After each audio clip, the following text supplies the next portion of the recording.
Tanaman sambiloto adalah tanaman perdu yang biasa tumbuh di pinggiran sawah, kebun, atau hutan. Akar tanaman sambiloto adalah akar tunggang berwarna putih kecoklatan dengan batang yang berkayu dan berbentuk bulat atau segi empat. Sambiloto atau Andrographis paniculata merupakan salah satu tumbuhan yang dipercaya memiliki berbagai manfaat kesehatan. Walaupun mempunyai rasa yang sangat pahit, tapi berkat khasiatnya, sambiloto tetap menjadi tanaman primadona yang sering dijadikan jamu. Konon kabarnya sambiloto bermanfaat untuk membantu mencegah radang, memperlancar buang air kecil, menurunkan panas, meredakan sakit perut, mengobati kencing manis, dan meringankan gejala pilek. Benarkah demikian? Tahu. Tahu sih. Biasanya kalau orang yang sakit diabetes bisa konsumsi sambiloto. Juga habis lahiran bisa buat kesehatan juga. Buat obat kencing manis. Pokoknya ya buat badan sehat aja gitu. Itu kan termasuk jamu-jamu tradisional ya. Jika dikonsumsi dengan dosis yang tepat dalam jangka waktu yang singkat, umumnya sambiloto tidak berbahaya. Meski demikian, konsumsi sambiloto disinyalir memiliki risiko efek samping seperti diare, muntah, sakit kepala, hidung berair, ruam, kelelahan, dan kehilangan nafsu makan. Nah, jika Anda masih ragu dengan khasiat dan efek dari daun yang satu ini, ada baiknya Anda tonton dulu penjelasan dokter di Ayo Hidup Sehat hari ini. Wah, itu sambiloto. Ini ya dok yang ada di sini semuanya. Jadi itu dia tadi bisa daun ya? Bisa ngurangin nafsu makan. Itu lumayan juga ya. Kayaknya pas ya buat Intan ya. Tapi ini kita mesti bahas nih tentang kabar bahwa sambiloto ini khasiatnya banyak untuk kesehatan. Untuk jelasnya langsung saja kita undang Dr. Lona, spesialis farmakologi klinik. Siang dok, apa kabar? Halo, siang dok. Dok, kita ngebahas sambiloto. Ini kan tanaman herbal dok ya. Katanya sambiloto ini bisa meningkatkan kekebalan tubuh. Ini fakta atau mitos dok? Meningkatkan kekebalan tubuh pada hewan, fakta. Pada hewan, pada manusia? Kenapa saya bilang begitu? Karena penelitiannya baru terbatas pada hewan coba, tepatnya tikus. Belum pada manusia. Dan pada hewan coba dapat meningkatkan aktivitas sistem imun dan aktivitas sel makrofag. Sel makrofag adalah salah satu sel yang berperan untuk meningkatkan sistem imun. Dan dari hasil uji pada hewan tersebut terbukti bahwa zat aktif yang ada pada sambiloto, pada daun sambiloto tepatnya, itu dapat atau memiliki efek imunomodulator yang poten. Imunomodulator artinya meningkatkan sistem imun atau meningkatkan kekebalan tubuh. Jadi kalau pada manusia ini masih mitos dok? Masih mitos. Oh mitos ya ternyata. Oh ternyata masih mitos ya buat manusia ya? Iya, belum terbukti pada manusia melalui uji klinik. Baik dok. Gitu. Jadi masih baru untuk hewan aja ya? Penelitiannya baru terbatas pada hewan, tidak menutup kemungkinan di kemudian hari dilanjutkan dengan penelitian pada manusia. Setuju dong. Jadi memang alurnya sebelum diteliti pada manusia itu harus diteliti pada hewan dulu. Betul. Jadi tidak menutup kemungkinan daun sambiloto nanti diteliti pada manusia dan mungkin bermanfaat untuk meningkatkan kekebalan tubuh. Dan katanya nih dok, ibu hamil atau menyusui tidak boleh mengkonsumsi sambiloto. Ini fakta atau mitos? Kalau itu fakta. Oh, kenapa? Kenapa demikian? Karena belum terbukti atau belum ada pembuktian ilmiah yang benar-benar menyatakan bahwa ibu hamil dan wanita menyusui aman mengkonsumsi daun sambiloto. Yang dikhawatirkan apa? Ibu hamil itu kan sedang mengandung janin. Dikhawatirkan terjadi kontraksi yang abnormal yang nantinya akan meningkatkan resiko keguguran dan mengganggu kesehatan janin serta bayi apabila si ibu menyusui. Karena belum ada penelitian atau belum ada uji yang memastikan bahwa berapa konsentrasi zat aktif yang ada di daun sambiloto yang dikeluarkan melalui ASI.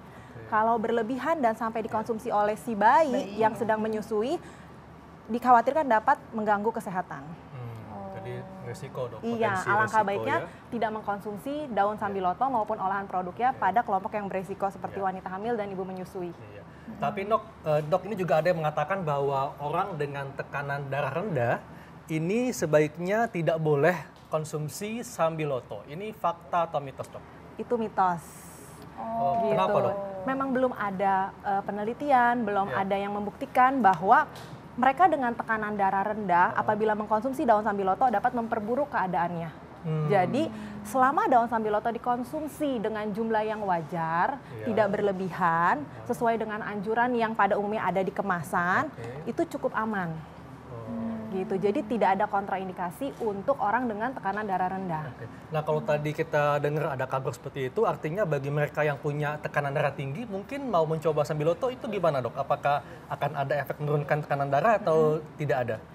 Gini, penyakit tekanan darah tinggi itu penyakit yang kompleks dengan faktor resiko yang bervariasi dan perlu diingat, perlu dikontrol tekanan darahnya. Karena apabila tidak dikontrol, di waktu yang mendatang dapat menimbulkan gangguan kesehatan. Mulai dari jantung, ginjal, sampai otak. Tidak ada larangan orang dengan darah tinggi mengkonsumsi daun sambiloto. Tapi perlu diingat, tidak boleh meninggalkan obat yang telah diresepkan oleh dokter. Dan apabila mau mengkonsumsi daun sambiloto ataupun olahan produknya sebagai terapi tambahan, jangan lupa konsultasikan ke dokter atau informasikan ke dokter yang merawat. Kenapa demikian? Dikhawatirkan zat aktif yang ada di daun sambiloto ini bisa berinteraksi dengan obat yang diresepkan oleh dokter. Nah, kalau kayak begitu bukan manfaat yang didapatkan, malah gangguan kesehatan. Resikonya ya dok ya. Kabarnya nih, Sambiloto bisa menurunkan kadar kolesterol. Ini fakta atau mitos? Itu fakta. Itu fakta. Kenapa dok? Kenapa saya bilang fakta? Karena kalau memang sudah ada uji kliniknya pada manusia, tepatnya di Thailand dan sudah dipublikasi di salah satu jurnal. Cuma penelitian tersebut, subjek penelitiannya masih sedikit. Di situ baru 60 orang. Mereka yang mendapatkan ekstrak sambiloto yang mengandung zat aktif andrografolite. Jadi di daun sambiloto ada zat aktif yang namanya andrografolite. Di penelitian tersebut mereka mengkonsumsi sebanyak 120 gram per hari ekstrak sambiloto yang mengandung andrografolite dan terlihat efek penurunan kadar trigliserid atau lemak darah. Tapi perlu diingat, di penelitian tersebut mereka selain mengkonsumsi daun sambiloto juga melaksanakan pola hidup sehat dengan berolahraga rutin dan membatasi asupan kalori serta lemak jenuh. Dan selain itu, ini kan penelitiannya masih sedikit, baru 60 untuk memastikan manfaat, keamanan, serta efek samping yang mungkin timbul apabila seseorang mengkonsumsi daun sambiloto sebagai obat penurun kolesterol belum terbukti benar karena belum banyak yang ikut serta dalam penelitian tersebut. Selain itu, perlu diingat, orang dengan kadar kolesterol yang tinggi biasanya mendapatkan obat yang telah diresepkan oleh dokter. Jadi wajib menginformasikan ke dokter yang merawat kalau mau mengkonsumsi sambiloto rutin. Kenapa? Jangan-jangan atau dikhawatirkan ada interaksi antara andrografolite atau zat aktif yang ada di sambiloto dengan obat penurun kadar kolesterol atau lipid yang diresepkan oleh dokter. Jadi nggak boleh sembarangan ganti obat dok ya, ganti tadinya minum obat kolesterol diganti dengan sambiloto. Dan tentunya diimbangi dengan pola hidup yang sehat. Setuju dok. Dan dok ada juga nih kabar bahwa jangan mengkonsumsi sambiloto bagi para penderita gangguan darah. Ini fakta atau mitos? Fakta. Kenapa tuh? Jadi memang di salah satu formularium tanaman obat atau ramuan obat tradisional Indonesia tahun 2017, mereka yang mengkonsumsi obat pengencer darah, obat darah tinggi, obat hipertensi, obat sakit jantung terutama untuk pasien-pasien jantung tidak dianjurkan mengkonsumsi daun sambiloto secara rutin. Apalagi kalau tidak berdiskusi atau menginformasikan ke dokter yang merawat. Gitu.